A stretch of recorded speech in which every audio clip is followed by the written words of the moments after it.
Great. Although the news that's been coming out is so depressing, and I know I got so many emails about what's happening with Zambia, and a lot of people wanted me to comment on is Zambia now, Zam China.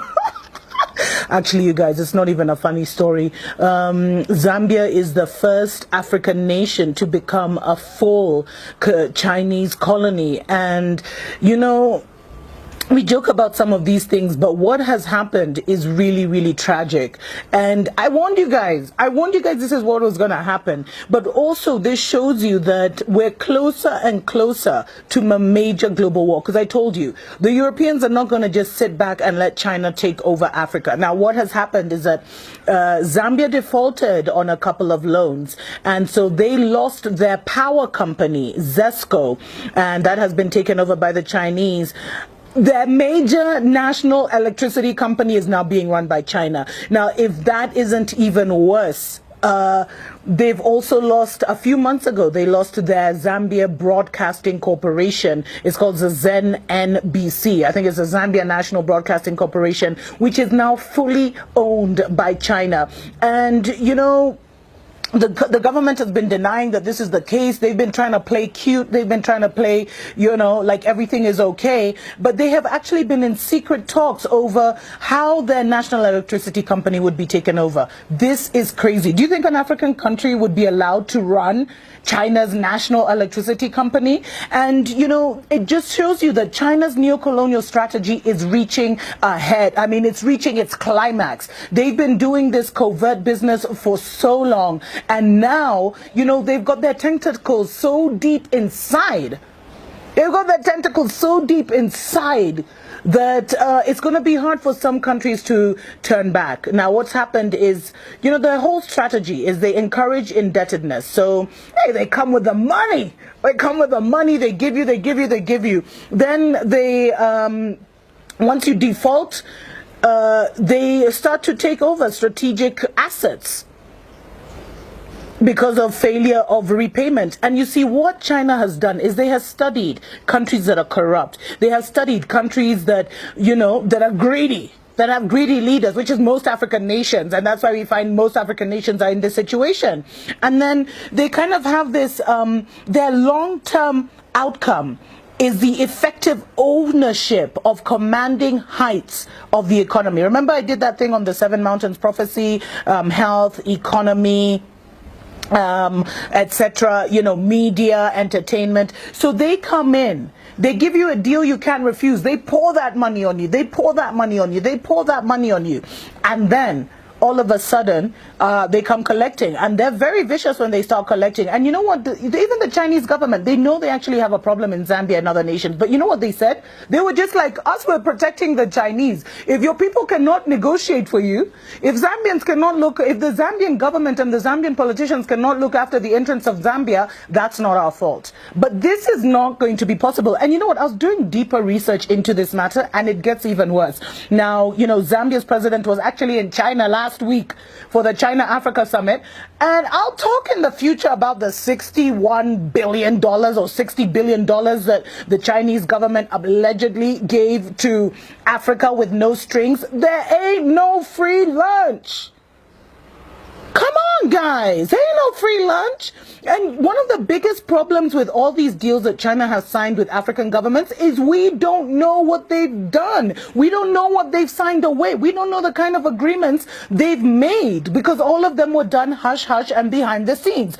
So all we're being told in Africa and in China is, oh, China's giving Africa money. Oh, you're getting money. Oh, they're funding this. Oh, they're funding that. Oh, they're funding infrastructure projects. But we're not told, okay, the debt repayment is this percentage, and if you fail to pay this percentage, you're going to be in trouble. We're not told that. We're not told what concessions have been made.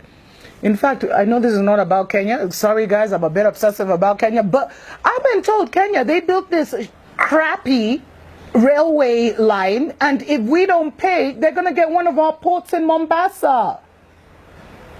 Anyway, that's just a story for another day. Now, this guy, so President Edgar Lungu, he visited Chinese companies while he was in China. Not only have you lost Zesco, the electricity company, you've lost your media company.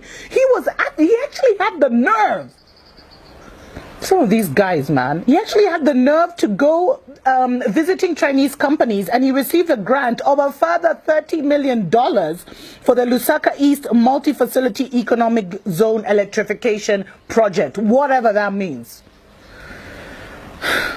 So these guys can give you like high blood pressure, man. It's crazy. And so President Edgar Lungu, he came to power basically Zambia signed an 8 billion when he came to power. Zambia signed an 8 billion Chinese loans in financing. Now, over 5 billion of this hasn't been added to the total. Now, that's what Zambia is claiming. They're claiming they haven't received 5 billion, or they haven't been able to account for $5 billion of the 8 billion. Although China says it was dispersed, it was released. And get this, the finance ministry doesn't even have the manpower to police and monitor and disburse the funds. And the financial penalties, because I told you, a lot of these deals are done in secret. We don't know. So the financial penalties of actually backing out of a Chinese deal are worse than the savings than just going through with the project till its completion. So a lot of contracts have been signed in secret. It's a problem. We don't know what our governments have done. And that's why I am telling you, in the next few years, because, you know, the next election for Zambia is, I think, 2020, somewhere there. You're going to see a lot of African governments toppling. A lot of African governments toppling because they have sold our souls to the devil, literally. Just check out how, you know, Zambia, by the way, Zambia has been allowing Chinese immigrants to come in since 1964.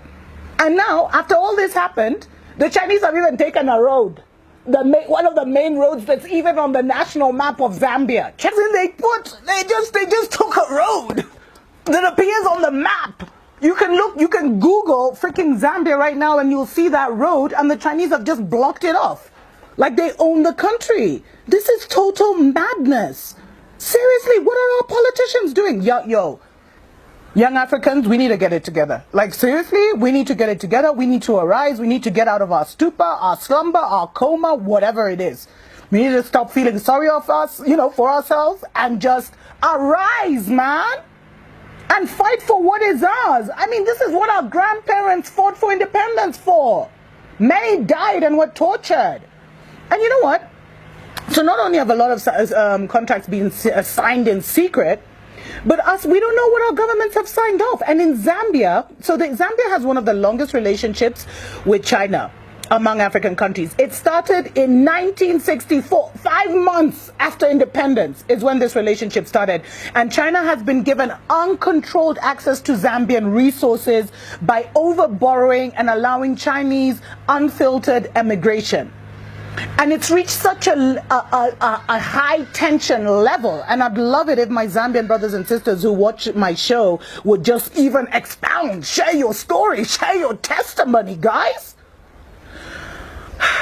It's reached such an uncontrollable level that now the Chinese have even moved into, you know, the African neighborhoods. And they're creating tension. They're even selling maize on the streets.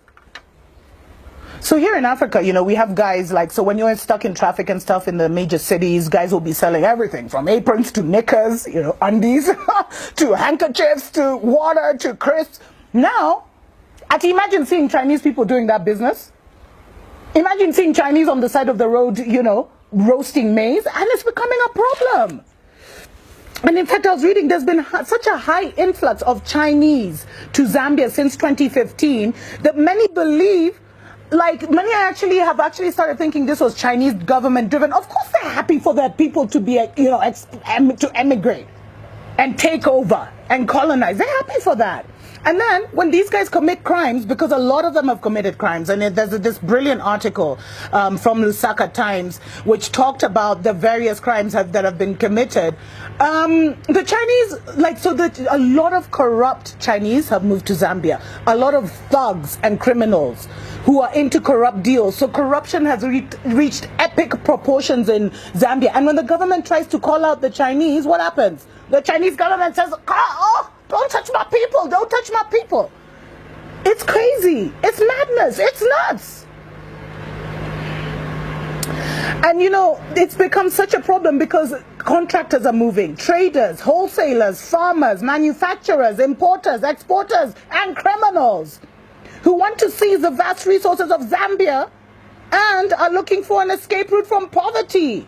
Because China just came out of being a third world country. And you know, it's even become common now for people to say China first, Zambia last. Imagine. Imagine. So, you know, a lot of Zambians have been complaining because Chinese have been allowed to acquire large tracts of land. So there's little land left for Zambians. You guys, you're thinking it's a joke when I say Zambia is now a Chinese colony. There's been a lot of loss of employment opportunities because they're bringing everyone, cooks, bakers, electricians who learn online, engineers who learn online. They've brought a lot of lawlessness and corruption. They're crowding out Zambian SMEs because they're even doing the small business of even selling maize on the streets. And they're racist. And a lot of Zambians have complained about the racism and the environmental degradation. They're even in Zambian markets. You know where the Zambians now, you go, you sell your vegetables and your fruits. They're even there, selling fruits and vegetables and competing with Zambians. It's shame on the Zambian government. Shame, shame, shame on President Edgar Lungu or whatever his name is. Shame on him. And the sad thing is, because of all the loans that have signed and because of the defaulting, future Chinese generations will be entitled to Zambia's precious resources. So the children that have not even been born will be born into a neo-colonial China. Might as well call, you know, Zambia a colony of China. It's a mess. And something needs to happen. Imagine something needs to happen. Guys, we need to awaken. We need to get out of our stupor, get out of our problems. Zambia, you guys need a revolution. You guys need a revolution, man. You guys need something. You guys need to awaken, aren't you? Are you just going to stand by and let this happen? Anyway, guys, it's my first show back and I'm already like so emotional. I need to talk more about what is happening just with China in general and why, guys, the Third World War is coming. The Third World War is almost upon us.